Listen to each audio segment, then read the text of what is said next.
రెంటిల్లు కోసం వెతుకుతున్న సమయంలో రకరకాల మనస్తత్వం ఉన్న ఓనర్లు కనిపిస్తుంటారు. పిచ్చి పిచ్చి కండిషన్స్ పెట్టేవారు ఉంటారు.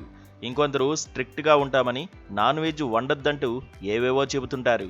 ఇలాంటి వారున్న నేపథ్యంలో ఓ మహిళ టూలెట్ ప్రకటన ప్రస్తుతం సోషల్ మీడియాలో వైరల్ అవుతోంది. అద్దె ప్రకటనలో ఆమె పేర్కొన్న విషయాలు ఆశ్చర్యాన్ని కలిగిస్తున్నాయి. చక్కటి 3 బెడ్రూమ్ అపార్ట్మెంట్లో ఓ బెడ్రూమ్ను అద్దెకిస్తానంటూ మహిళ తెలిపింది. మహిళలకు మాత్రమే ఇస్తానంటూ చెప్తూ దయతో ఉంటే చాలని పేర్కొంది. దెయ్యాలను పూజించినా పట్టించుకోనంది.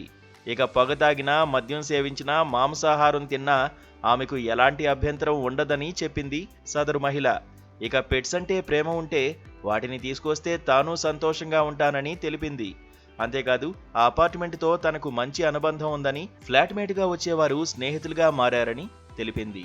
ఫర్నిచర్తో ఉన్న బెడ్రూమ్ ఫోటోలను కూడా ఆమె సోషల్ మీడియాలో షేర్ చేసింది. ఎలాంటి కండిషన్స్ లేకుండా ఫ్లాట్మేట్ అయ్యేందుకు ఆహ్వానిస్తే ఎందుకు వెళ్ళమంటూ కొందరు మహిళలు కామెంట్స్లో రాసుకొచ్చారు. ప్రస్తుతం ఇది నెట్టింట వైరల్ అవుతోంది.